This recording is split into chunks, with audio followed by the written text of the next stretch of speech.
I now call to order the Society's 2,417th meeting in the 149th year since its founding on March 13, 1871. Good evening, everyone. Good evening.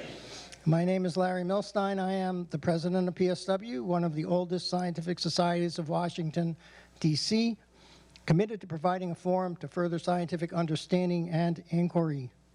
Welcome to our members and guests to tonight's lecture by Harald Hess in the John Wesley Powell Auditorium of the Cosmos Club in Washington, D.C., including our members and friends around the world who are watching the live stream of tonight's meeting on PSW Science's YouTube channel.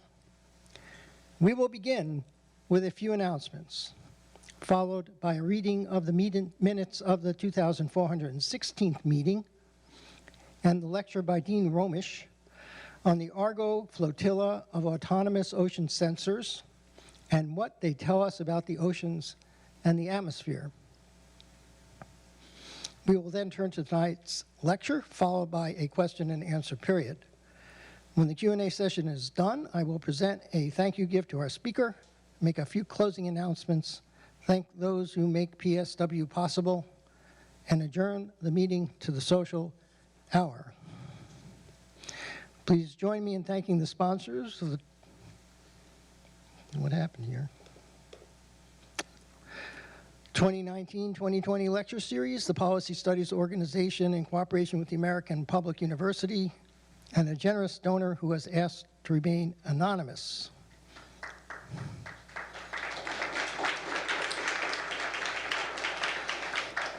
Also, please join me in thanking the sponsor of tonight's lecture, PSW member Tim Thomas, here in the front row. Thank you, Tim.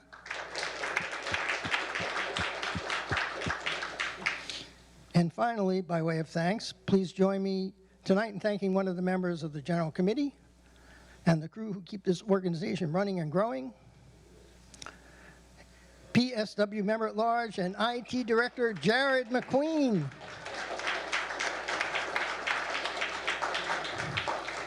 Jared is the person who keeps the electrons humming so that PSW's website and other IT works smoothly 24/7, 365, and 366 in leap year. Thank you, Jared. We appreciate what you do. Thanks to everyone, all the volunteers who make these events possible. We just had an election, and the General Committee for 2020, per the results of the election, will be as follows. President Larry Milstein, Mark Clampin will be Vice President, Robin Taylor will serve as Corresponding Secretary, James Heelan, Recording Secretary, Brett Magaram, Treasurer, Member at Large, Cotter Nixon, Member at Large for Web and IT, Jared McQueen, Member at Large for Social Media, Ann McQueen, Membership Director Lloyd Mitchell, and Special Projects Director Cameo Lance. Thank you all for serving.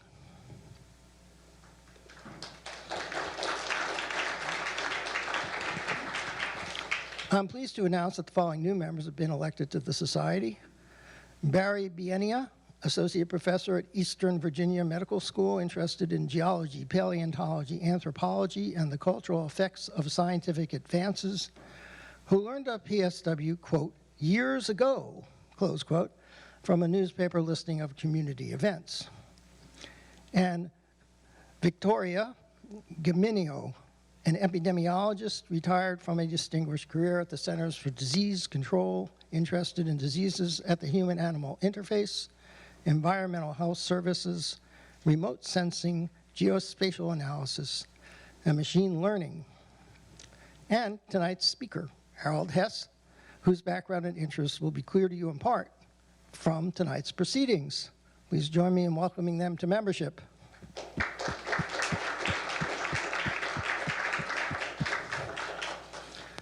There is, for all new members, a signed reprint of Volume 1 of the PSW Bulletin. If you have not received yours and you're a new member, please see me after the lecture and I will be glad to provide yours to you. And if you purchased a PSW ribbon, please see Ann McQueen at the Rosette table in the back of the auditorium. Recording Secretary James Heelan will now read the minutes of the 2,416th meeting and the lecture by Dean Romich on the ocean drifting flotilla of autonomous sensors known as ARGO, delivered to the Society on November 15th, 2019, right here in the Powell Auditorium. James. Thank you. Hi, good evening, everyone. On November 15th, 2019, in the John Wesley Powell Auditorium of the Cosmos Club in Washington, D.C., President Larry Milstein called the 2,416th meeting of the Society to order at 8:01 p.m. He announced the order of business, that the evening's lecture would be live-streamed on the internet, and welcomed new members to the Society. The minutes of the previous meeting were then read and approved. President Milstein then introduced the speaker for the evening, Dean Romich, Distinguished Professor of Oceanography at the Scripps Institution of Oceanography, University of California, San Diego. His lecture was titled ARGO, a flotilla of autonomous ocean sensors, observing the ocean's role in climate systems. Satellites can observe small net energy fluxes in the Earth's upper atmosphere. But those observations do not reveal the full story of net heat flux in the ocean, atmosphere, and cryosphere. Romich said, the best answers to whether there is more radiation entering Earth's atmosphere than leaving it are to be found through global ocean observation, because oceans are where net heat is predominantly stored. Global ocean observation will also provide data relating to basic research, ocean reanalysis, and weather forecasting. The first global-scale oceanography began in 1872 when the HMS Challenger, a British warship converted into a research vessel, began its 4-year-long expedition. Romich explained the methods Challenger used to gather its data, which was first to reveal basic ocean stratification, including temperature measurements down to the ocean's bottom in 300 places worldwide. Few ocean-scale expeditions followed Challenger until the 1920s, when the RV Atlantis, RV Meteor, and RRS Discovery were commissioned and made ocean-scale surveys in the Atlantic Ocean. In the following decades, scientists developed more sophisticated instruments to take more precise temperature, salinity, and depth measurements. John Swallow invented an early neutrally buoyant, acoustically cracked sensor in 1955. But through the World Ocean Circulation Experiment that began in 1991, subsurface ocean observation still required the presence of a research vessel to take measurements. In the 1990s, pumps were developed to control instrument buoyancy, and profiling float sensor packages were created, making the ARGO program possible. ARGO floats are dispersed around the world and collect a temperature and salinity profile and a trajectory every 10 days, with data returned by satellite and made publicly available within 24 hours.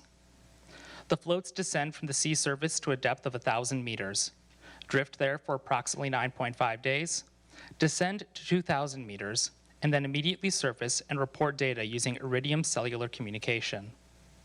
The cost of an ARGO profile is roughly $200, compared to a shipboard profile that costs over $10,000 when ship time is included. ARGO was planned in the late 1990s to create a network of 3,300 profiling floats. ARGO reached its float target in 2007 and continued to grow. Today, there are approximately 3,850 ARGO floats, with approximately 1 float per every 3 degree by 3 degrees square in the world's oceans. Romich described the multinational partnership vital to ARGO's success. ARGO data has contributed to over 3,800 research papers, and in October 2018, celebrated its 2 millionth ocean profile. Romich then described ARGO's role in the global ocean observing system. ARGO data shows a global warming trend in the upper ocean, which correlates with ghost ship deep sea data, showing deep sea warming at lower rates. ARGO data on interannual variability in global ocean heat gain also correlates with satellite radiation measurements. And ARGO density data correlates with multiple sources of sea level data. By the end of 2020, Argo will have more than 150 deep Argo floats, operational at depths up to 6,000 meters. Argo is also developing biogeochemical sensors measuring 6 different parameters to inform scientists about matters including ocean acidification, deoxygenation, and ecosystem health. Romich advocates gathering as much data for as long as possible. He is optimistic the public availability of that data will lead to research and analysis not yet contemplated. After the question and answer period, President Milstein thanked the speaker, made the usual housekeeping announcements, and invited guests to join the society. At 9:59 p.m., President Milstein adjourned the meeting to the social hour. Temperature, 7 degrees C. Weather, partly cloudy. Attendance in the Powell Auditorium, 76, and viewing through the live stream on the PSW Science YouTube channel, 24. Respectfully submitted, James Heelan, Recording Secretary.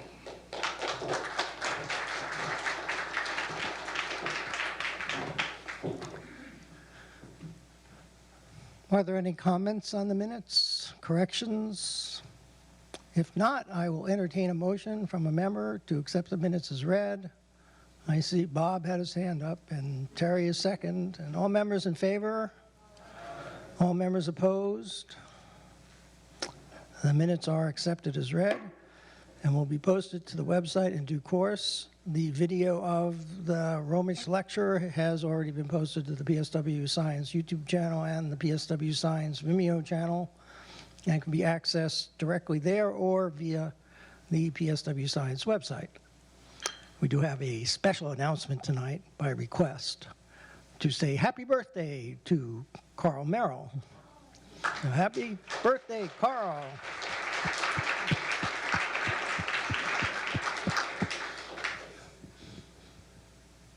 Did you bring a cake, Alice?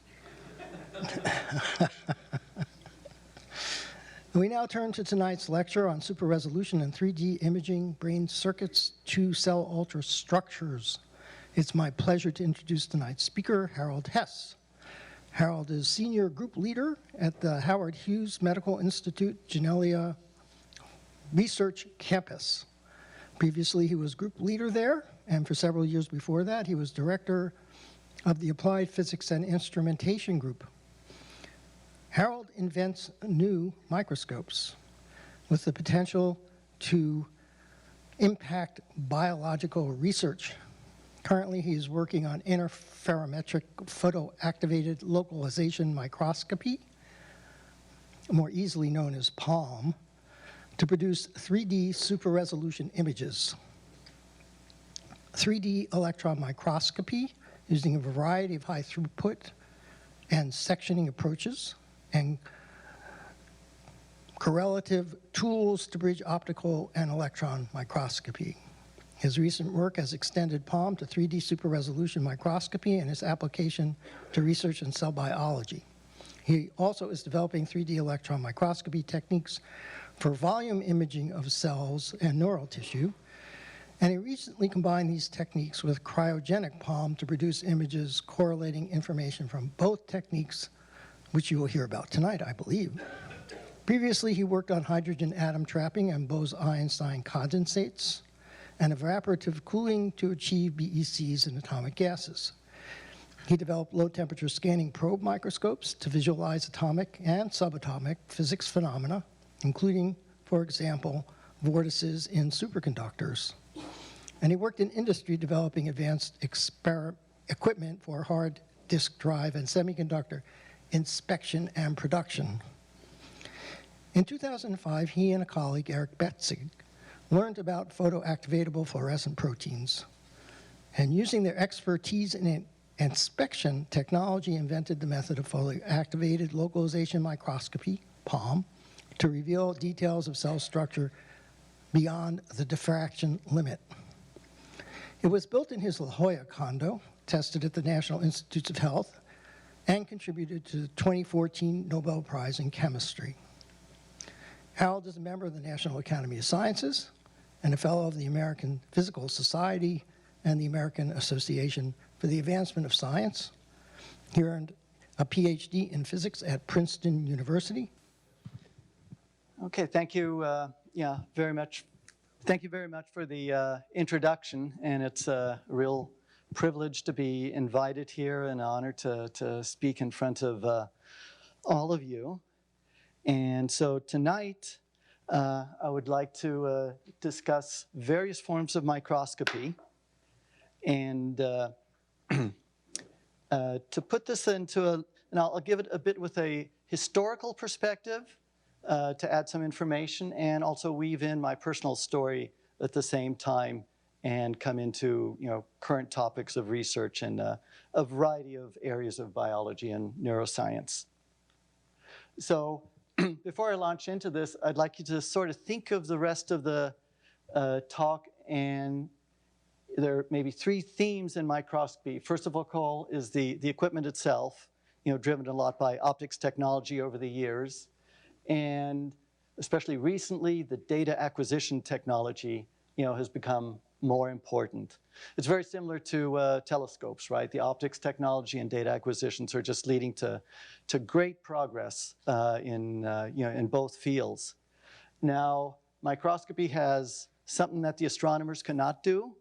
We can stain our sample. And that gives us very powerful, unique advantages, which you'll see how they play out in cheating what might normally be, you'd think, the limits of physics.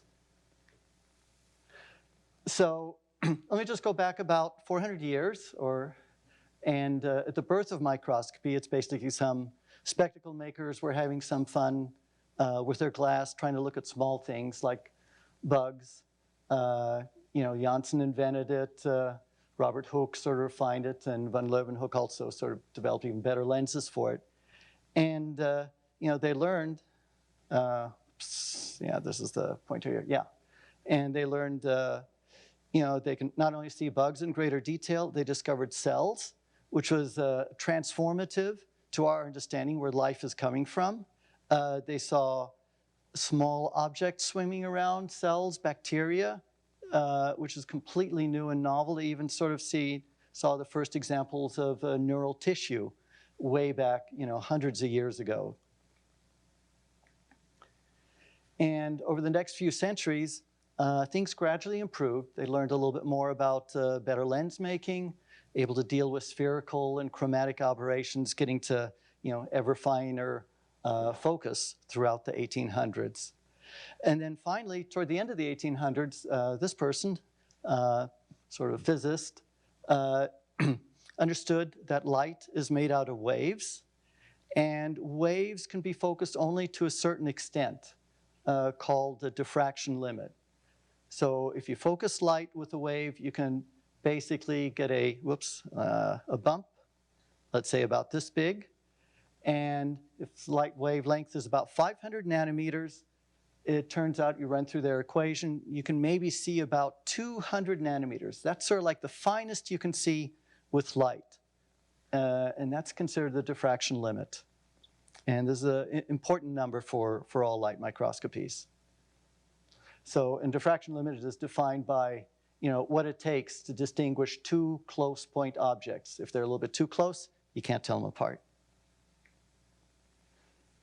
And so again, considering this triad of three things, people started playing with the new microscope, which was diffraction limited, and developed stains developed by Golgi. And this person, Cajal, began to look at brain tissue and could begin to see rather new things. And the brain really is not just some mass, but actually has this fine structure inside. And this was using at the time this camera lucida, and it could sort of draw while imaging at the same time, and just made hundreds of these pictures, and sort of ended up being the birth of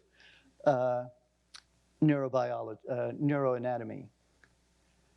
At another level, this person, Robert Koch, was concerned a little bit more about human health, and again, using these new diffraction-limited microscopes, played with staining extensively and looking at the sputum of people dying from TB, which was like a great problem, a devastating problem for a lot of people in the advanced countries at that time even. and was able to identify the TB virus and developed a new image acquisition technique, or adopted it rather, which is photography.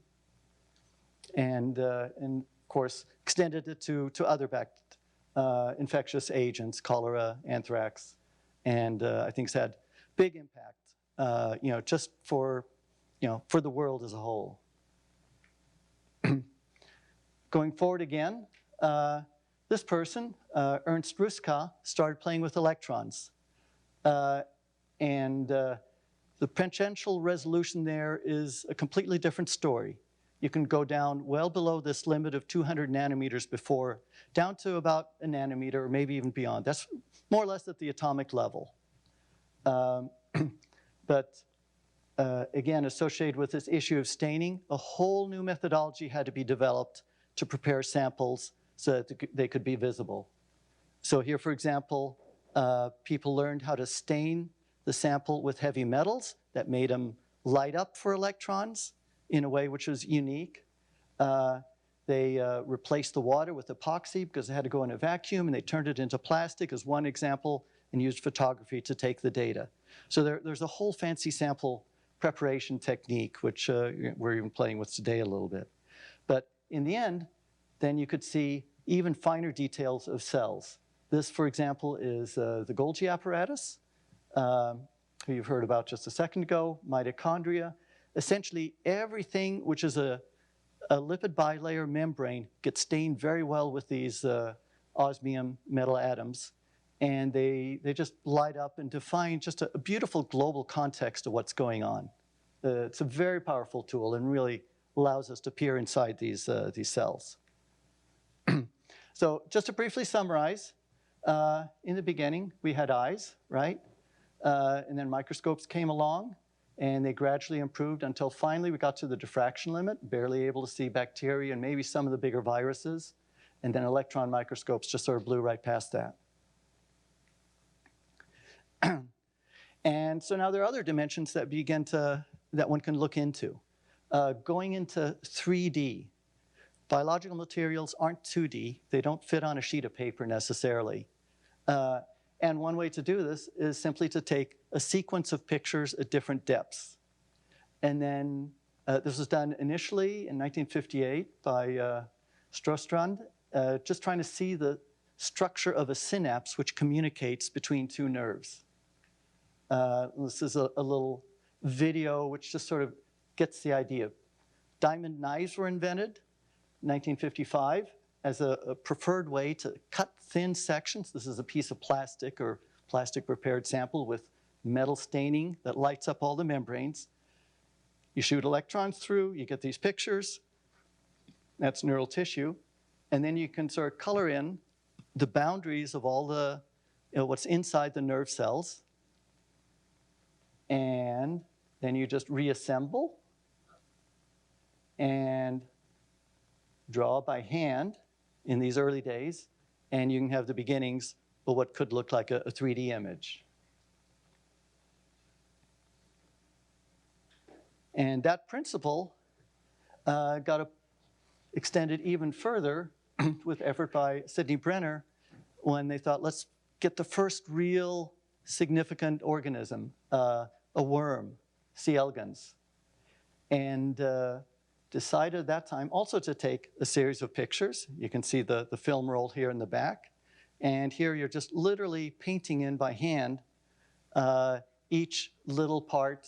And over a period of 15 years of many people, you eventually can write a paper which begins to show what the neural circuitry looks like. And it looks like that. I'll talk a little bit more about that later. But essentially, you can sort of map various inputs to outputs, and what is it going through in between, their sensory inputs, their motor outputs to either the, to the movement or to, the ingestion of food and different aspects like that.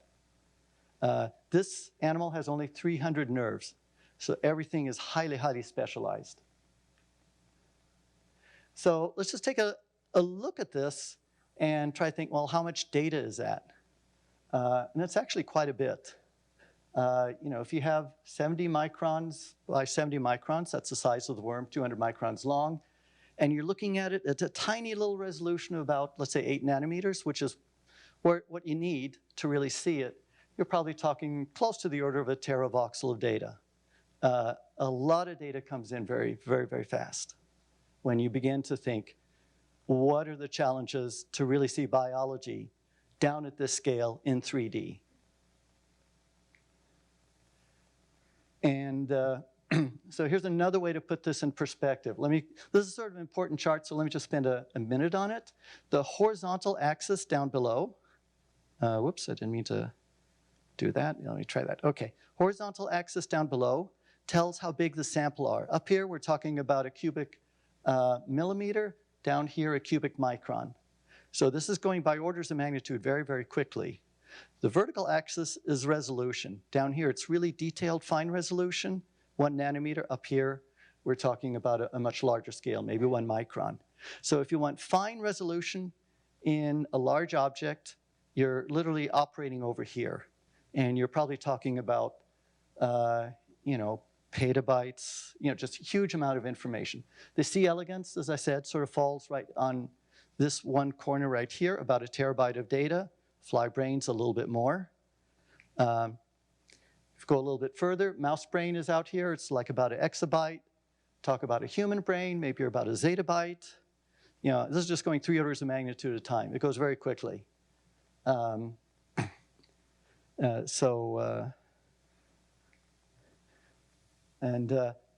At about, in the late 1990s, I was actually in this industry, this data storage industry. And it was just amazing to see the level of progress which has taken place over the past, what is this, about 50 years. At about this time, compound annual growth around 2000 was about 60%, escalating to about 100% improvement every year. And here we've gone up about, on the vertical scale here, that's almost 10 orders of magnitude in capability. And that really has profound impact on what you can do with the data. Now, also what happened is that prices have come down in a huge way. Again, orders of magnitude. In fact, even here, this is coming down even faster than the rate of generating more capacity. So this is, a great bonus for people who want to use these hard disk drives. They're just becoming cheaper. There's overcapacity in the industry. And and price dropping this fast also means a lot of economic stress, companies on the verge of bankruptcy, and I lost my job. This is also a point where, just point this out, prices have gone below the price of paper and film as the preferred storage media. So that was both a blessing and a little curse in disguise. I think more of a blessing in the end. So I'm faced with this question, now what? I was a little bit too far away from my former research directions to really have an easy access to any new job at a university. But I did have a colleague who I knew from Bell Labs, Eric Betzik, who had done other experiments with near-field microscopy in a research environment.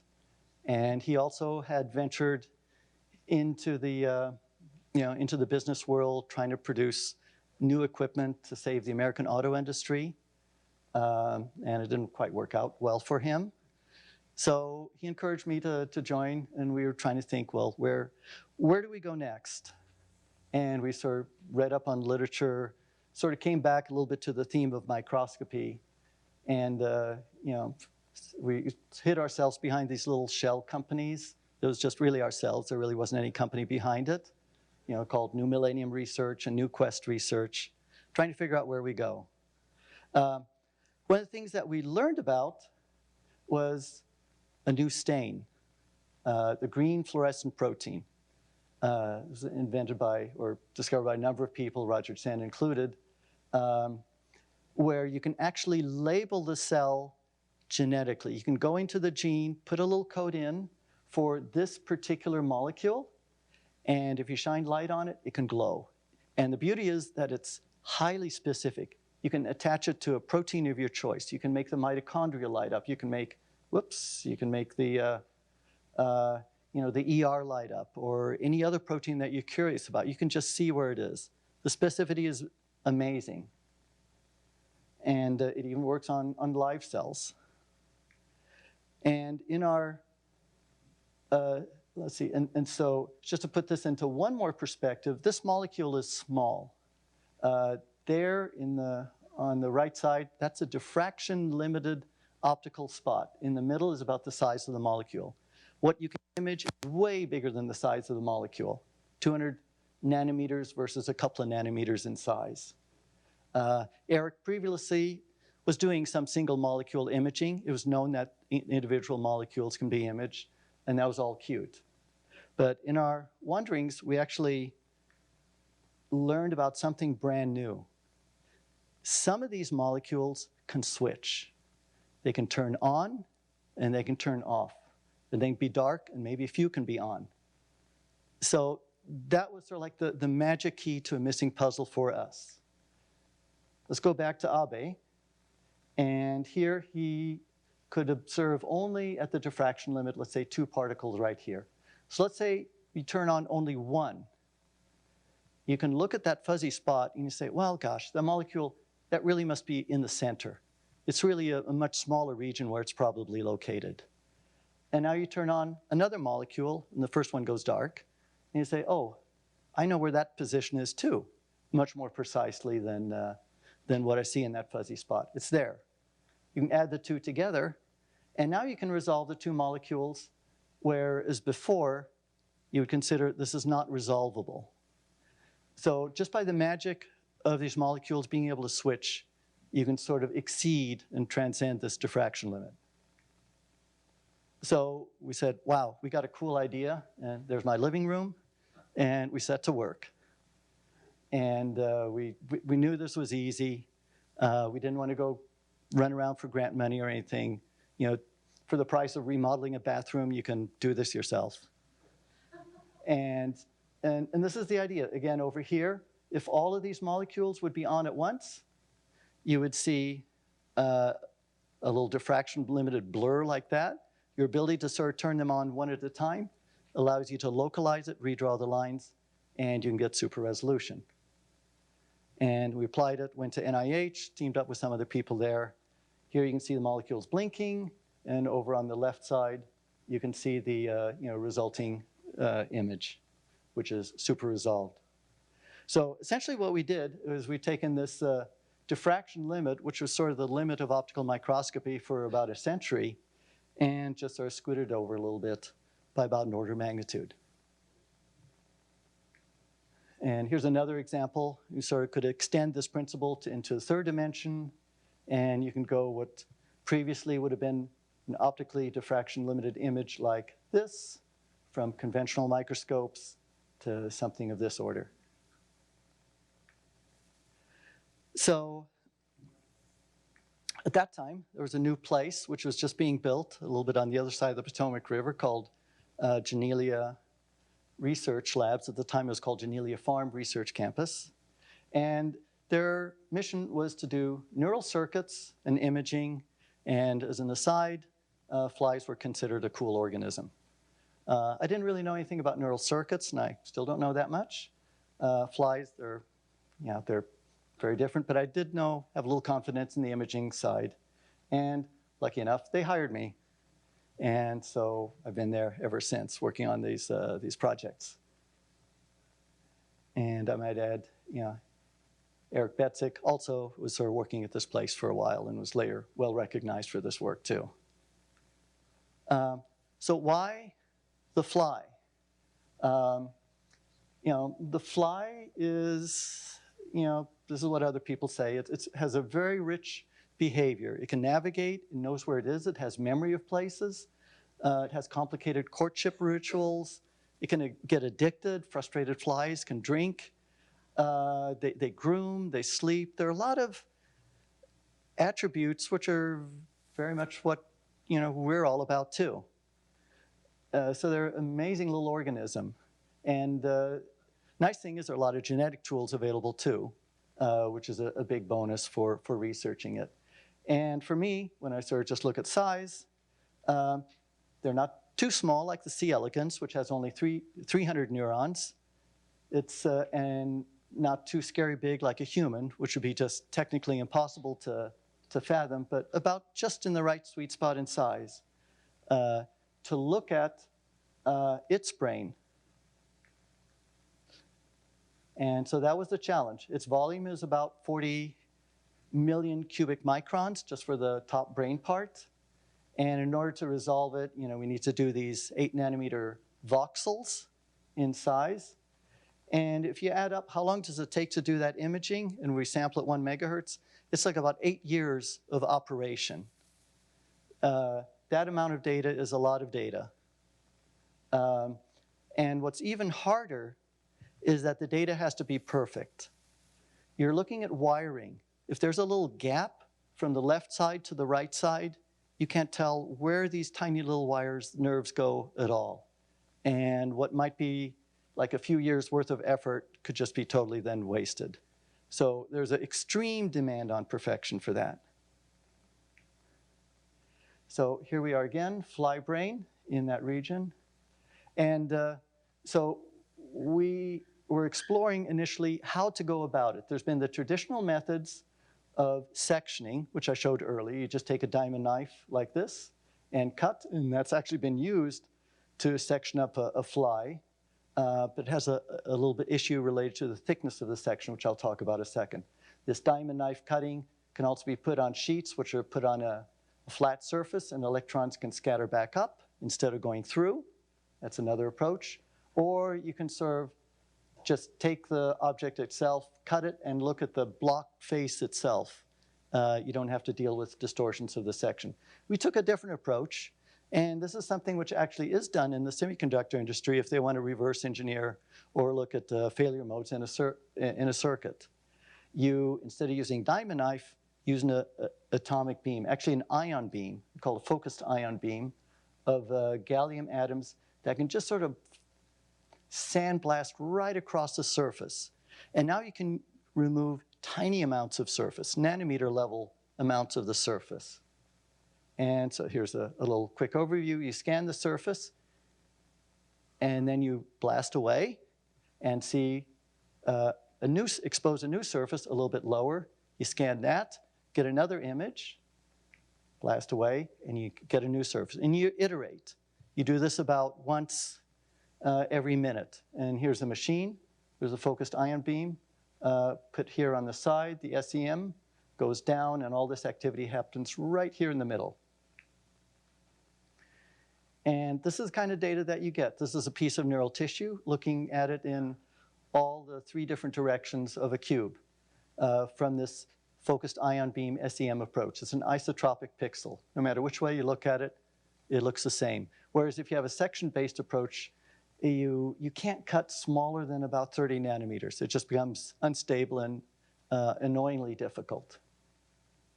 So because all of the processes in these flies are very fine, we decided to go a little bit the odd route. Most people are taking diamond cutting approaches, and we just went with the FIB-SEM. So we bought one of these machines, and we turned it on and said, okay, let's go to it. And the machine only lasted about 3 days. And then things give out, and you have to restart it. So the grand volume that we could achieve was only about this big. We're like orders of magnitude short of what we really needed to do. So we had a problem. Just spent $1 million and, a little bit far away from the goal. So we learned the FIB-SEM is not reliable for more than a few days. So we needed a solution, and so we had to think creatively about it. And so there it is. We just have to make it more reliable. And so we spent a few years, I should say Sean, who's actually here in the audience, spent a few years really trying to perfect this on taming this focused ion beam. That beam can cut, and any cutting is good if it's controlled. If it's uncontrolled, it'll destroy the sample, and basically we'll lose our data or ability to get larger samples. Plus we wanted to minimize any interruptions that happen. Temperature variations, we're aiming this with a few nanometers accuracy. If temperature changes in the room, the beam can plow down. We had feedback techniques in there. If something runs amiss, the focus goes out, we set things up so it can pause or send out warnings or emails just to make sure, absolutely sure, that things don't get damaged. And if something bad happens, some component explodes in the microscope, then we can go in, overhaul it, repair it, and try to re-engage and make a graceful start right at that same nanometer level as if nothing ever happened. And so that took many years, actually probably even more than 5 years, to really perfect that. But we did in the end. So initially, we then were aiming at this here as a several-month run, 3-month run, looking at part of the optic lobe. That's where the visual processing takes place of a fly. This is what the data looks like. Here's a large part here. These are all cables, literally. It's called a chiasm, where nerves from one module go to another module. Here you can see the nucleus. Let's see, is this? No, you can't see nucleus anymore. These are mitochondria in here. These little tiny little dark spots right in between there or right there, those are the synapses. Those are where the nerves connect to each other and talk to each other. And so there's a lot of wiring. And you can notice some of them are just incredibly tiny too, if you look at the details. So we now got a slightly bigger piece, but then we ran into yet another problem. This FIB-SEM can't run more than, or mill deeper than about 50 microns. So if we're here, shooting our little gallium ion beam over the surface of the sample and we expose it, we actually get waves. It's like wind going on the surface of the pond. The milling and the sandblasting becomes a little bit uneven the further downstream you go. So, and the fly brain is way bigger than 50 microns. So again, we had a problem, we needed a solution, and think about it. So, okay, just cut the sample into pieces less than 50 microns thick without loss. And that's what we're doing here. Here you take your fly brain, imagine it like a loaf of bread, and you're going to chop it up into about 30 pieces, each about 20 or 25 microns in size. And you sort of lay them all out like that. You can laminate them, like a little credit card or something like that. And now you have a little bank of fly pieces that are ready for the FIB-SEM machines. Nice thing is it's parallel. So now you can get several machines, not just one, and you can begin to reduce the time that it takes to get the whole thing done. But you still need the reliability. You don't want to fail on any one of these things. So what do we do with this? In an initial experiment, we went after something that we call the hemibrain. If you look in here, this is a frontal view here of a fly brain. The fly brain is actually has a lot of modules inside, little very visible components. Out here, this is part of the optic lobe. That's where visual processing takes place, and there's several layers of visual processing. This is the antenna lobe. That's sort of the earliest input for smell. Other things called mushroom bodies, they're just sort of descriptive names based on their shape, where the olfactory memory can be located, or what decides the olfactory response.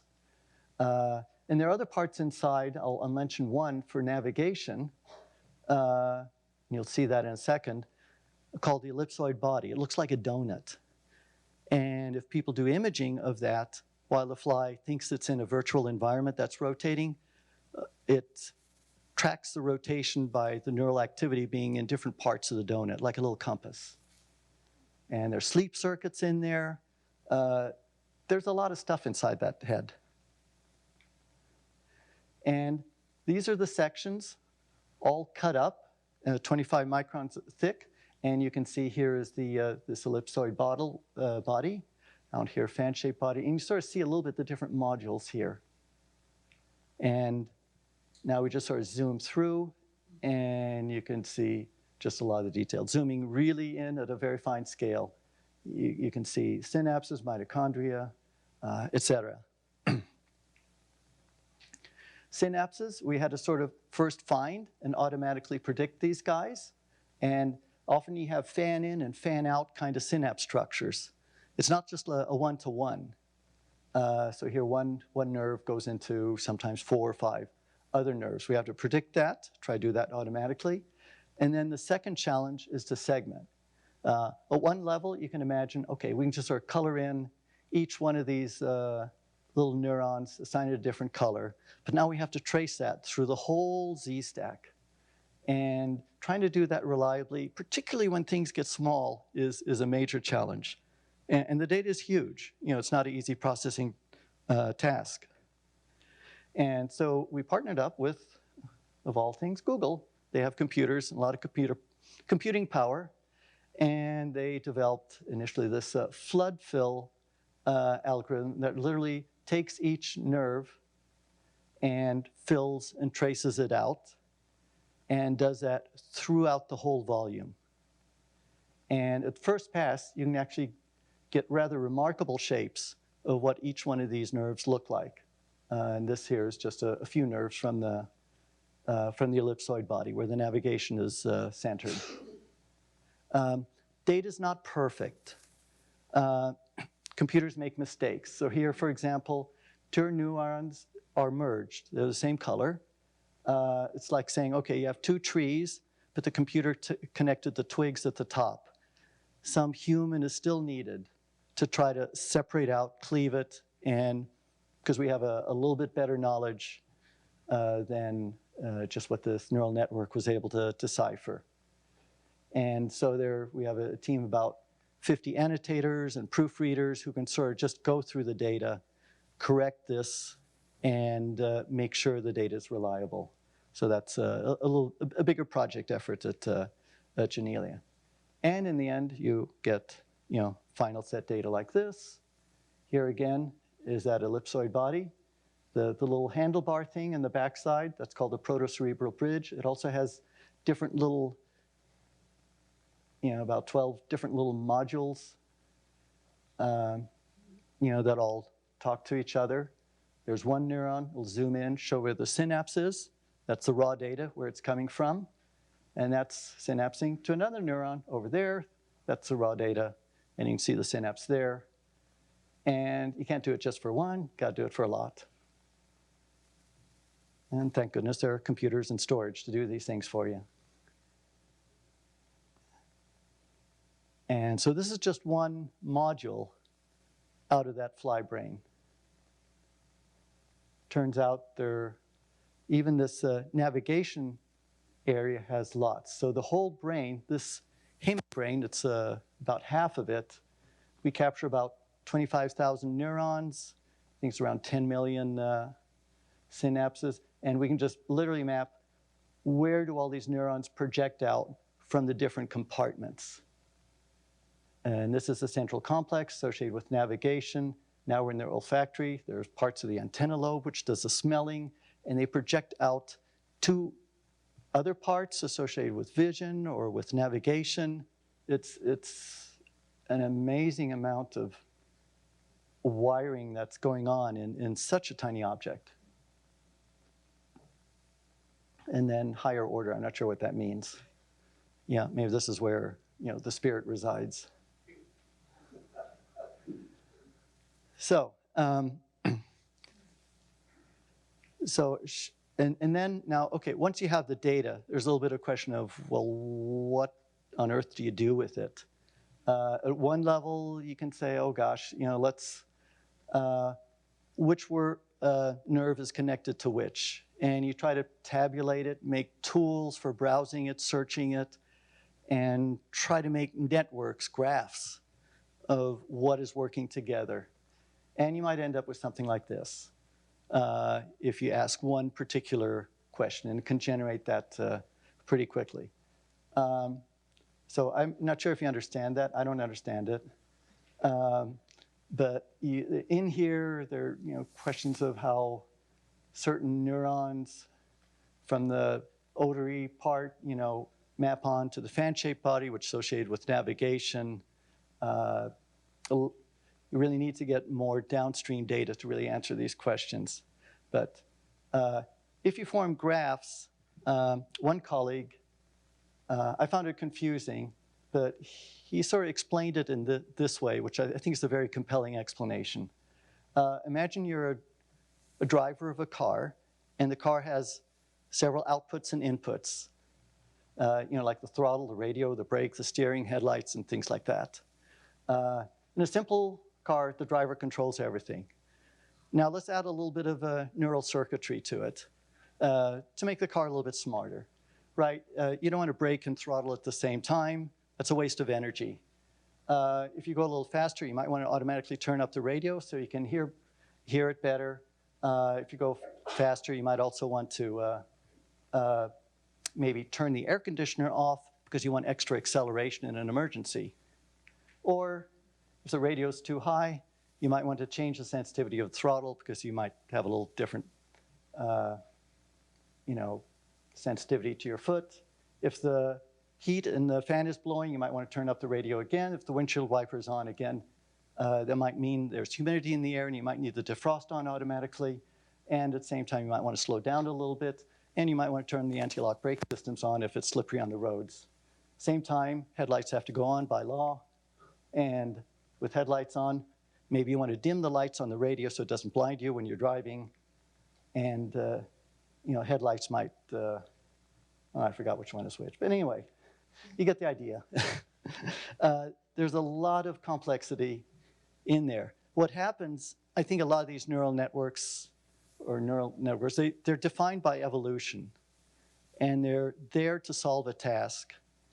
And you just sort of end up with multiple ways, sometimes to address a problem in very complex problems. And you get just very, very complex graphs.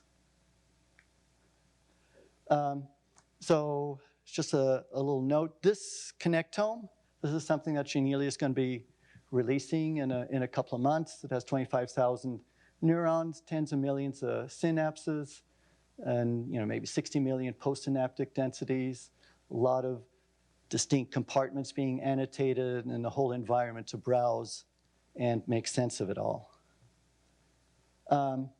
So what else can you do? This is for another collaborator. You can actually image neural activity. And this is an example of a fly larva. You can put special calcium indicators into individual nerves, and you can see the cell bodies light up. You can't see the individual fine dendrites necessarily, but that data can be combined with this three-dimensional electron microscope data, and we can identify what the circuitry context is at the same time to get a little additional layer of understanding into what's otherwise just a static circuitry pattern. What might influence what in what order? Get a causality in there. So if we look at that particular region, I'll just sort of zoom in on it a little bit. What we've done with this technology, we've essentially made a new kind of microscopy capability that addresses a region that's otherwise not accessible. There are techniques for doing three-dimensional electron microscopy. They, in the past, have been section-based. They can get very good molecular resolution in some cases. But now if you have larger objects with this kind of capability, we can now look at larger objects in their entirety with a certain resolution level. Oh, and let me just back up briefly. And then, of course, with an eye to the future, we're hoping eventually to maybe gain another factor of 30 or so in speed, which I can talk about later. So far, our drive has been to image a whole fly brain. And that has an emphasis on throughput, maybe at the expense of resolution. We can drop the electron beam current so that there's, obviously then we have to image longer to get the same quality image. But the benefit is we have maybe twice the resolution. So there's a little bit of a new opportunity here. Put back in the context of this other graph, we can look at smaller objects with a little bit better resolution, but still, it's a new domain that's not really explored or served by any other technology out there. And here's an example of what the resolution difference might really look like. On the left is sort of the traditional way of looking at it, at our high throughput mode. On the right is the the high resolution version. And here's just an example, again, looking at a part of the fly brain. And now what you can appreciate is we're looking at the subcellular components with a lot more fidelity, all the organelles. We can even see the ribosomes and the mitochondria, in great detail and, in completeness also. And that allows us to go in there, segment out. We can, map out each one of these neural processes. We can find the endoplasmic reticulum inside each one of these neurons. It's just sort of shown up in yellow. We can define the mitochondria, pull out the vesicles, find contact sites, which are all relevant to the various biological processes. Here's another example. On the left, you're going to see the flagella of a little single-celled organism. See, and that's a little molecular motor down there. The same, there's a Chlamydomonas. On the right is a view through at its nucleus. And if you look around the nucleus, this is actually just very densely packed with all sorts of data. It's hard to really see anything. If you just take the outer envelope of that nucleus, crop away everything else, and see what's left over, it'll look like this. That's the nuclear envelope, and on the nuclear envelope, there are polyribosomes, little string of pearls. Each one of the pearls is a ribosome, and connecting it is a little RNA molecule. In between, let's say like right here, that's a nuclear pore on the nucleus. This has been seen before. It's nothing new. For example, down here, this is a TEM image, but you have to get lucky. You have to cut that section just right to catch it. Here, with this technique, you just see the whole thing at once in its entirety, and you can get sort of comprehensive feeling or statistics of what's going on. So just to set a standard, we said, well, okay, let's take a standard laboratory cell. The HeLa cell is the standard one. Go at the high resolution imaging mode, look at it, spend 1 month imaging, and try to just get a good reference atlas type cell. And there you see the nucleus. You can see the little polyribosomes decorating the outside, mitochondria, and the like.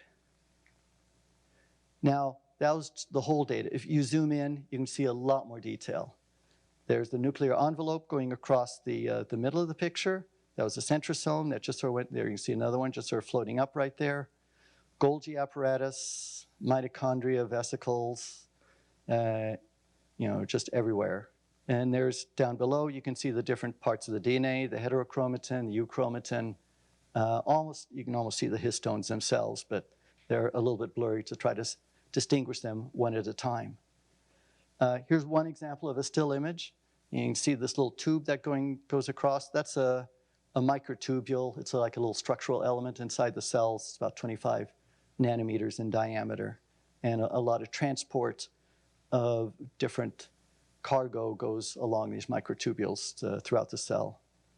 So that data, it was just too massive for us, and we passed it on to another group to go in there and manually annotate just 1 cubic micron of it by hand. And this took several months of a few people to do that, coloring it in and defining it depending on whether it's Golgi, nuclear pores, nuclear membrane, and the like. And that's what it looks like. But that's 1 cubic micron. Our cell is orders of magnitude bigger than that. So the whole point is that having this data can be used to train a neural network to apply that to the larger cell and see it in its entirety. And here's an example of the same cell now, and we can segment out different parts of it. Now I'll get a little video zooming in on it. And here we're sort of first looking at the outer plasma membrane. This is still the outer plasma membrane rescaled. And if we take the plasma membrane away, then, which will happen in a second, you'll see the endoplasmic reticulum, which is a fine network of fine tubes and sheets that surrounds the nucleus. And that's the ER. And we can also look at all the ribosomes. They're tiny little dots scattered around throughout the whole cell. And we can subdivide the ribosomes into free ribosomes that are floating around, or ones which are attached to membranes, which many are attached to the endoplasmic reticulum or the nuclear envelope. In some cases, you can see these string of pearl kind of structures in there. And then this sort of goes back.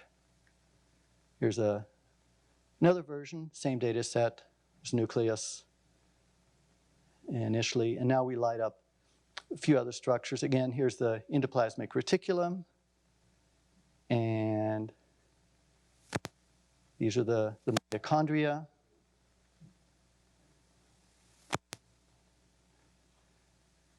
And just the various organelles here just going through in different sequence. They made about, for this cell, about 30 different categories of different parts of the cell to try to reference and analyze. This kind of technology sort of inspires a lot of people just to explore other samples. Here, for example, is a mouse liver sample. And people are interested how do the mitochondria, which you can see right in here, connect to the ER. Depending on the glucose or the metabolic state, you can get very different formations of mitochondria and the ER in the contact, and this is just a way to really quantify that, in its entirety for a whole cell or maybe for several cells. And so I think there's a lot of promise for that. Okay, so finally, I talked briefly at the beginning about fluorescent images. And so far I just talked about electron microscope images. Those usually give a generalized context. They stain lipid bilayers. They're very specific. They give a lot of information. They give global context. But they don't tell you that much about which specific protein there is. These other techniques, in fluorescence microscopy in particular, they can be highly specific to one particular protein. In fact, there are about 10,000 different proteins in a cell. And so it's a very daunting challenge. But we can try to get one or two of these proteins and maybe overlay that on top of the other image. The fluorescent images by themselves sometimes lack context because you're only looking at one out of thousands of different proteins, and you don't really know what's nearby. So this is correlative light in electron microscopy. So we're trying to add color to this little area in there. We only have a couple of colors out of the 10,000 colors. In other words, 10,000 different proteins. We're a little bit limited here. So a lot to work on. Traditionally, this is nothing new. People have tried it. Usually people use chemical fixation, and you end up in a dilemma where either you get like very good electron microscope images, but the way you prepare the sample destroys all the fluorescence on it, and it just doesn't look very good. So you end up in a good with a bad fluorescence, good EM and bad fluorescence. Or you can try to prepare it really well for fluorescence, which fixes it strongly, but it fixes it weakly, preserves the fluorescence, but then kills the electron microscope ultrastructure. So there really wasn't a good solution for this, but one option is to do cryofixation. And we found that actually it works well in both cases. So just to briefly explain, if we prepare a sample for electron microscopy, one way to prepare the sample is to first grow it on cover slip and then freeze it really fast. You vitrify it. And then you turn it into plastic, you pull the water out, and you metal stain it, you cut it up, and you put it in this FIBSEM, and you get this picture. Now, while it's frozen, there's an opportunity. Do these fluorescent molecules, if they're there, would they still glow? Would they blink? We tested it, and sure enough, they do. So this whole technique of super resolution with the palm approach, is going to work. And so that simply means adding one extra little step right in there, where we just do the fluorescence microscopy at low temperature. And we go a little bit above helium temperature, about 10 degrees Kelvin. And now you have two images, and they can be merged, and that forms the correlative microscope image. To be honest here, we're not really getting 4 nanometer resolution on the optic side. We get that maybe with the electrons. So really the actual optical resolution is a little bit higher up there. So here's some example images. The yellow is this endoplasmic reticulum network. The blue are the mitochondria in fluorescence. And then here they are in the EM. So you can see right, let me see right here. Here's the mitochondria, the outside of it. Over here too. And if you overlay it, it goes nicely over it. And even some of the finer details, little varicosities in the ER can be seen. Now, even with a simple sample, which was really meant as a proof of principle, you can begin to see the power of it. So in one case, here we look at area, and we don't really see endoplasmic reticulum, but we see like one little spot seeming to float in there of ER protein, and over here we see another little spot of the mitochondrial protein. If you look at the corresponding image, and I'm not sure if you can see it from the back, but there is a very tiny little vesicle, tiny little bubble right there, otherwise indistinguishable from this little object right here in the middle there. But they are distinguishable because one is a carrier of one protein derived from mitochondria and the other's derived from the ER. So now their cells have lots of little bags, lipid bilayer bags of different components, and now one has a chance to go beyond just the limitations of EM and really tag all of that. Peroxisomes, they're another rather nondescript bag that might be existing throughout the cell, and we can easily identify it. Here you can see what it looks like in EM. This is this almost circular object with a little hole in the middle. It contains this protein associated with peroxisomes, lies right on top. And here are just a few examples that you can sort of run through. Down here you can again see it here.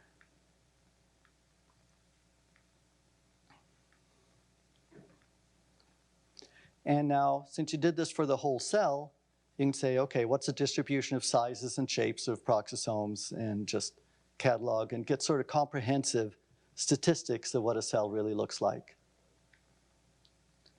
And here's yet another example. These are two cells. These are two neural cells which are touching each other right along a boundary right here. Here's the EM version, and here's the combined correlative version right over here. And so this is a membrane protein, which is known to sort of exist and particularly might form junctions between the nerve cells. And what's the structure? Is it sort of distributed uniformly, or what does it do? Let's look very carefully at that membrane. There's a cell here on the right and on the left, and in between here you see a dark line. It's sort of like dark, a little bit squiggly, dark, and a little bit squiggly again, and dark again. And you can just by hand sort of segment that out with a pencil and just distinguish the two different regions. Now you can also label it with a protein, and you see that this particular protein resides in the dark regions and is associated with a certain kind of binding between these cells. If you look at it, this surface in a full cross-section, not just in one cross-sectional plane like that, you see it has these little squiggly regions, solid regions in a pattern where the EM matches the optics just as before. So we can really see the finer distribution of these proteins throughout a cell. So here's just one final video which shows, these cells. These are 2 cells. This is seen image as rendered by the electron microscope. And in the detail, this is the bottom surface, a lot of nuclear pores that you can sort of see here at the edge. Mitochondria everywhere. And we're just seeing this in its entirety.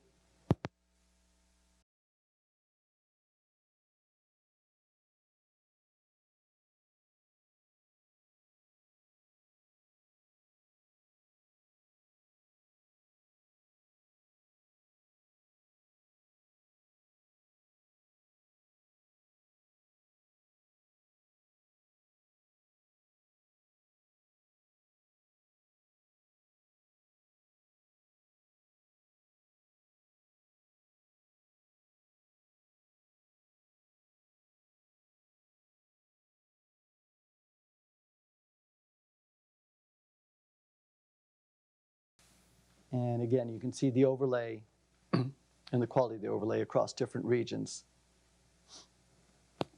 And it'll zoom in, again, just to one little area. There you can see that little vesicle, that similar to the one I mentioned earlier. You put the overlay of the ER, and it sort of matches very nicely. A lot of detail. Another example will sort of show up, I think, showing the details of a mitochondria.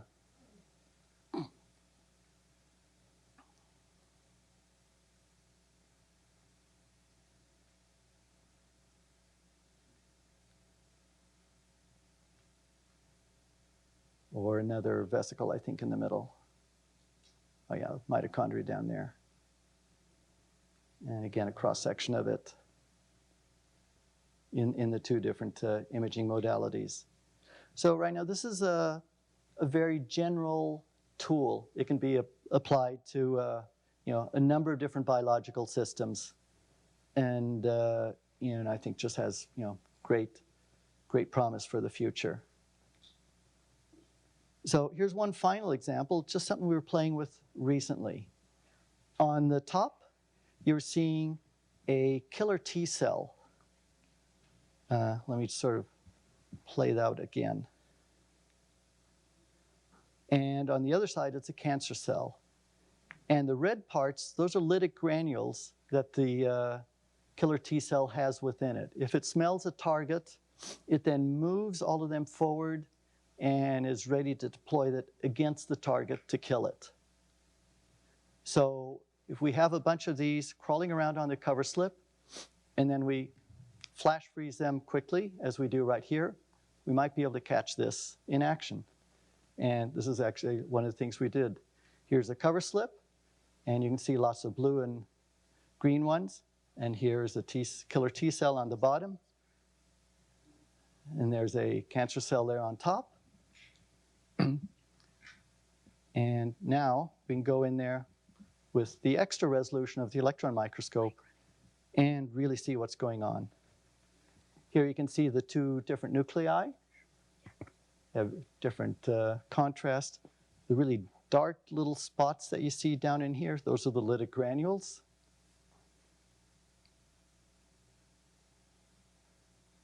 And so what happens is the killer T cell forms something called an immunological synapse against the cancer cell and tries to inject these lytic granules. And you can almost just see the damage that's happening in place. The nuclear envelopes retracting back here. The mitochondria are turning into a black crisp things. They're dying. In here, there's this basically a battleground going on where the one cell is trying to throw membranes over what's happening and prevent it from entering, and while the T cell is still trying to push more of these lytic granules into the cell. So this is not correlative yet. You can just easily imagine experiments to really understand what is this molecular warfare going on in this area with all the tools that are available. I think there's just an amazing amount still to be done.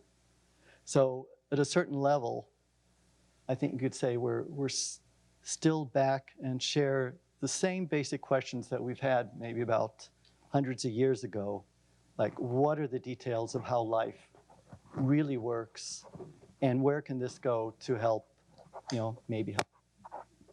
And maybe even in trying to understand the mind, we have new tools maybe to understand, how that works too.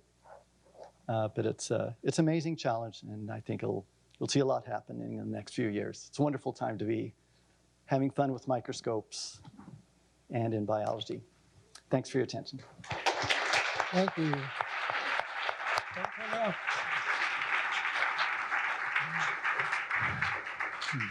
So we have time for some questions. The procedure is that there are microphone runners with microphones that have a foam top like this one with different colors. And I'll call on you in the order of those colors. So we have a black, a red, and a pink. And we'll start out with the birthday boy. He has a black microphone. And given that he has a cane, we will allow him to not follow the procedure of standing up, telling us his name, and asking a question, not giving a speech. So Carl Merrill, he is a member, and he's going to ask a question, but he doesn't have to stand up. Thank you. I'm Carl Merrill. I'm a member. I know that where you're at is a hotbed for research with the flies and genetic research. So the question is, once you start doing genetic modification and looking at what areas of the brain are affected, that must be just spectacular. So that must have already been begun, or? Yeah, I think as far as actual experiments, I think they're not that much. Some level of experiments have been begun using maybe other techniques. Right now, we're at a stage where we're just making this kind of technology available. People can easily think of getting different mutant flies, looking at different compartments, different growth or background environmental genetic conditions to really see differences. But it just gives you a taste of what's going to happen. It's going to be a taste, yes. Totally revolutionary. Yes, thank you. Pink microphone? Pink microphone? My name is Scott Matthews, and I'm a member. First, let me just say this work is absolutely mind-boggling, and the beauty of some of the images that you showed is just really staggering. And if you would permit me 2 questions. My first question is, when you image in 2 different modalities, how do you register the images from 2 different modalities? And then my other question is, for the palm, when you're blinking these molecules on and off, it seems to me that 2 adjacent molecules have to be blinking sort of out of phase or incoherently with one another. How do you manage that? Okay, yeah, both good questions. The registration is, there's an extra part I left off. When we look at it optically, it's frozen in vitrified material. It's good to use reference marks, fiducials, to sort of connect the one image to the other. So you could use some of these structures like a mitochondria, the edge of a mitochondria, and there are lots of them throughout the image, and then try to match them with similar structures on the EM image. And there's a little bit of distortion that unfortunately happens when you go to this EM sample preparation step. So you do need to do a finer mesh registration beyond just sort of basic translation and magnification. But I think we have, it can be done just by having an extra channel devoted to registration on the fluorescent side. And for the palm, the blinking, the idea is that the blinking has to be very short on and long off. So, and this is a statistical process. So, and it's stochastic. So, 1 in 100 might turn on, it glows, and then it bleaches and goes off. And then we do a little activation, and 1 in 100 of some remaining molecules might catch it. It could be the same one, but a very small chance. And so you have to operate in a mode exactly as you say. The molecules should, for the most part, be far apart so they don't sort of interfere with each other. And so the photophysical properties of the molecule blinking is the key parameter in deciding whether this is the right fluorophore to use or not. Red, then black. Did you consider doing it on a maggot? Just the same species, same, looking at the brain of different developmental states? Yes. In fact, the early parts of this work really were on larvae, on maggots, at different stages after hatching. They're quite a bit smaller, much easier to image, and I did show briefly one video of neural activity. That was nerves were flashing on and off. That actually was of a maggot. Not the imago. Pardon? Not the imago. Oh, imago. Maybe I misunderstood. Imago is the adult. Oh, not the full. It was the larva. Right. Black. I'm Frederica Dorima, and I'm Could you a hold it member. up to your mouth so we can hear I'm you? Frederica Dorima, and I'm a member. Thank you very much. Very nice presentation, very nice tools. Thank you. I actually have a question related to the example of the maggot that you showed. You showed the ability to create a network of all the neurons in primitive, and then you showed the imaging of the dynamics of the, and actually the way depicted there was not a uniform kind of propagation. There was some kind of a collective excitation of the neurons. Right. So right. the next step would be to put overlay that with some kind of a neural network or a Kirchhoff network, really, and model and see how the model predicts, and so give us a little bit more insight of what is the collective excitation. Is there anybody doing this? That's a little bit the goal of this, is to make that connection. Right. What that actually was, that was the brain, but it was in a dish, and that was sort of fictive motion. It was trying to excite the muscular neurons, and you can see the waves going down. Right. And one can begin to play experiments, exciting different parts, seeing the response. And the same sample, and that's key, the same sample can then be fixed, processed, and then we can try to identify, make a match between the optical image and the EM image, and Right. and get the But I think connectivity to map onto the the next step activity. would also be to overlay a model, right, of the electrical kind of circuit. And you can, and you have potentials. You can, in a sense, create a multi-objective optimization kind of understanding of the system there. Exactly. That So would be is the there end goal. anybody- Could we get save there. the discussion for the social hour and let's have some other questions? Thanks. Tim, Red. Timothy Thomas, I'm a member.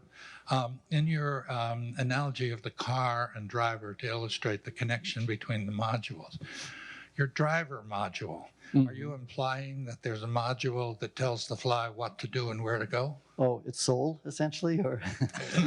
Just what the fly's doing, or is it all just emergent from the I think it's connections that- sort of, you could say it's emergent. I don't want to sort of claim full accuracy that there is going to be a driver necessarily. You don't have a driver module. You didn't discover one. Not explicitly. But there will be maybe some higher order circuitry that, that might be based on memory or some other stored stuff, and not an immediate sensory to motor output.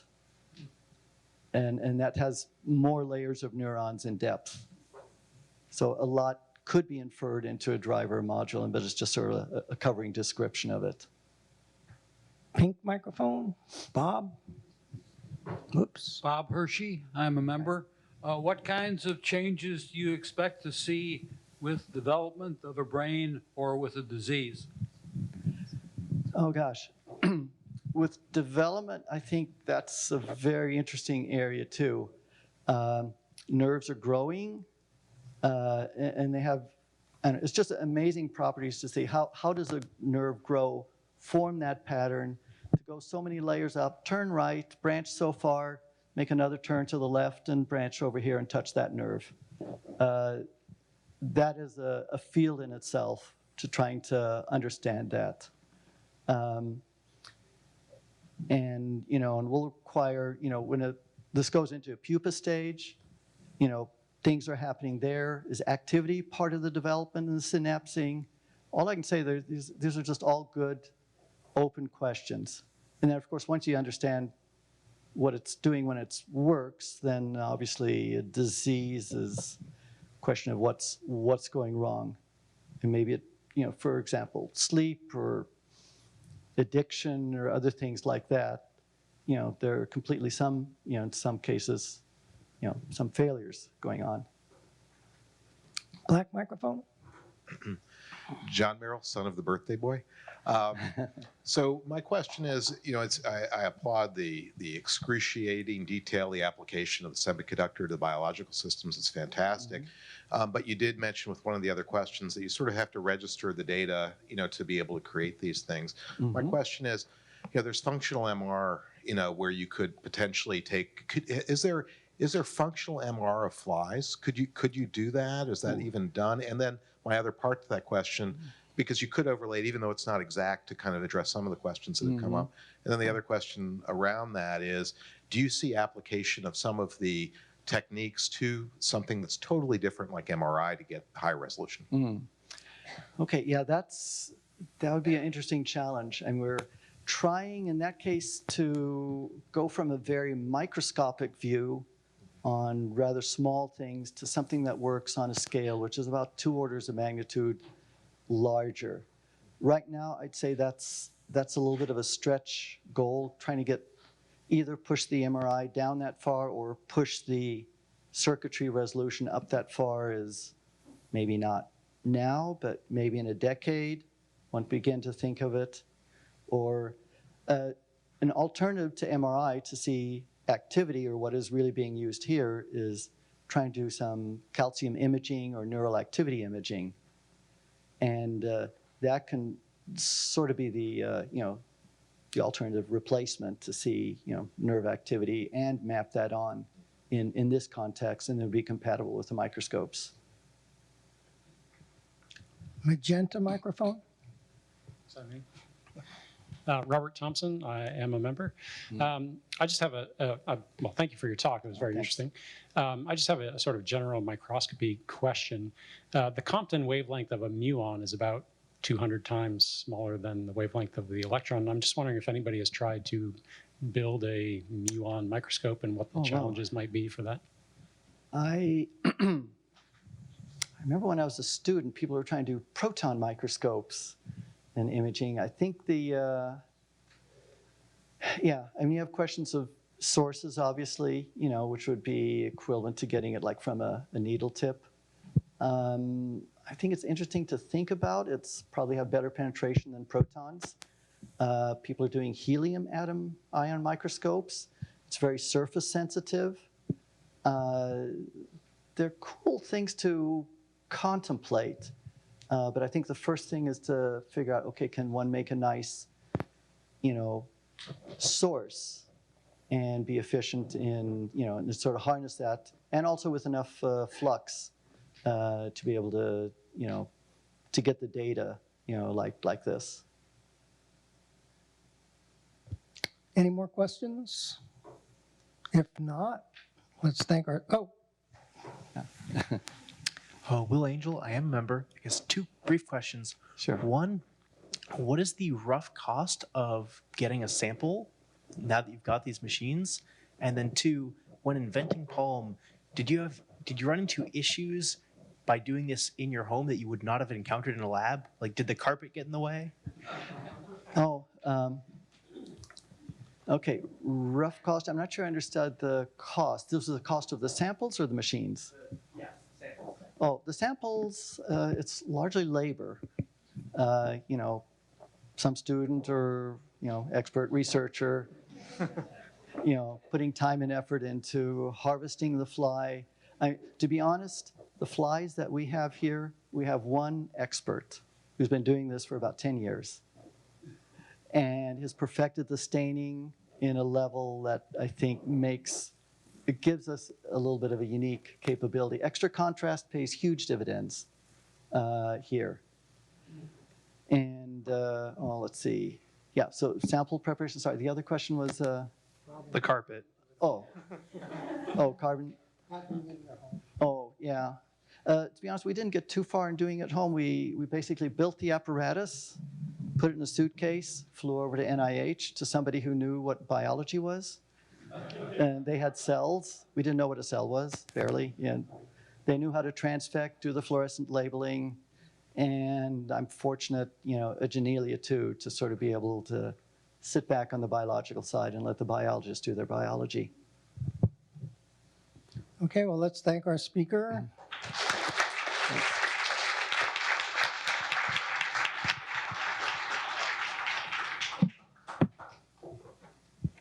Before you go, we have two small gifts for you in appreciation for giving this talk.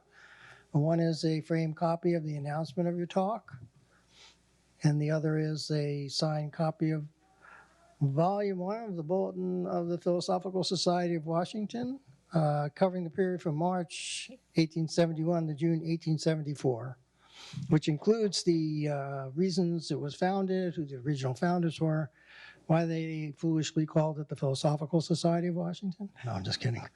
And there are a number of interesting summaries of presentations that were made at the early meetings, including a presentation on how to calculate the value of pi to 31 decimal places. Well, thank you very much. Before we go,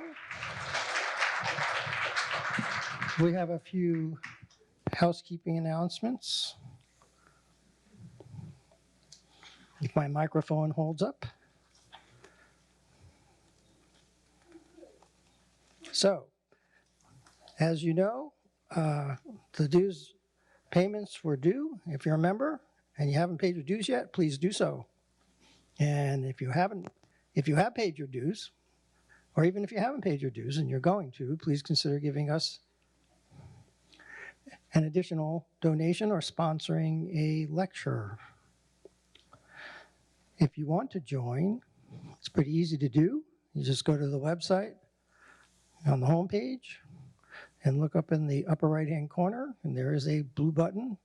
And when you hit on that hyperlink, it brings up the membership page to tell you some of the advantages of membership and gives you a hyperlink to the application, which will pull up the application form, and you fill it out and fill in all the required fees and press the submit button, and it will ask you to pay your dues. And once you've done that, it will be forwarded to the committee to consider, and you should hear back in a week.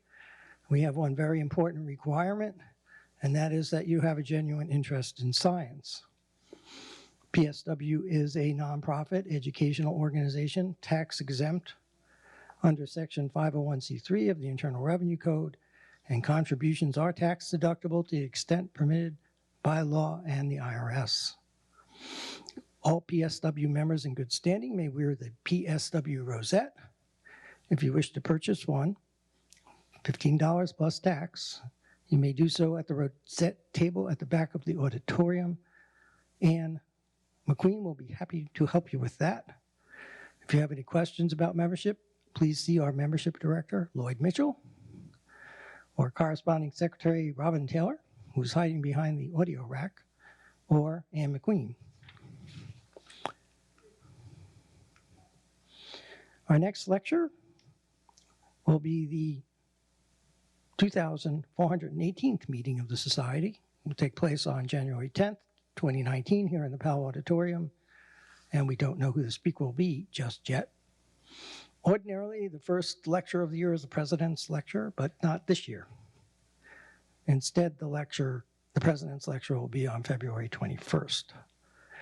On January 21st, we'll have a lecture on Venus by Ellen Stofan, the Mars director of the Smithsonian's National Air and Space Museum.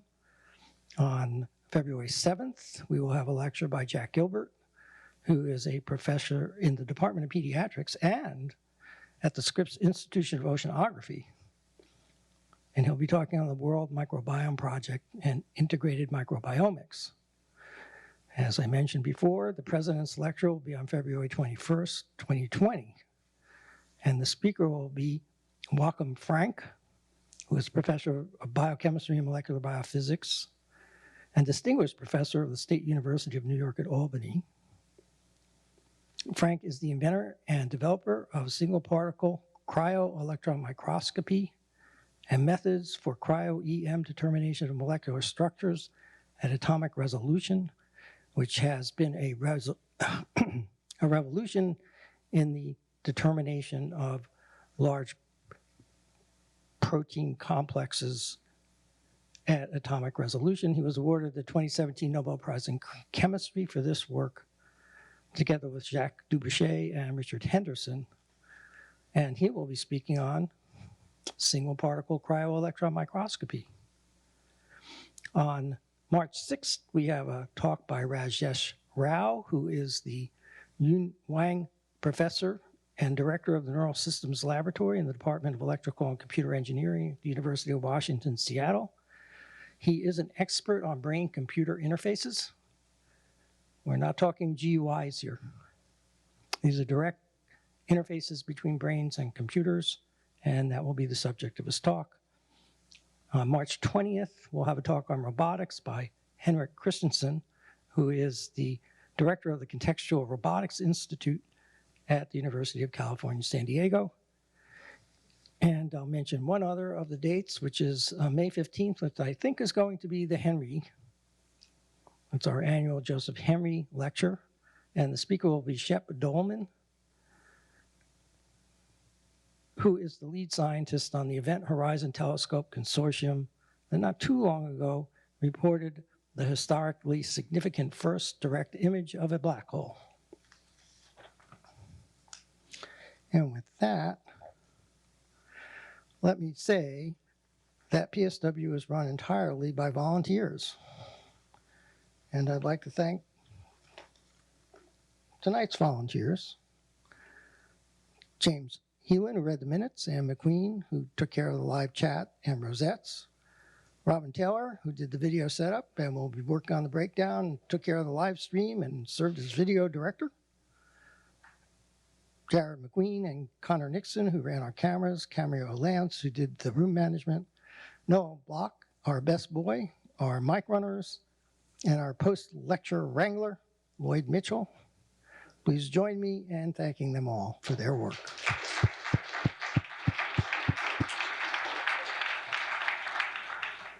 The social hour ends promptly at 10:30, and I will now accept a motion for adjournment of the 2417th meeting of the Society to the social hour. So moved. Do I have a second? All members in favor? Aye. All members opposed? Nay. Oh, I guess they're unanimously approved -1, and the meeting is adjourned.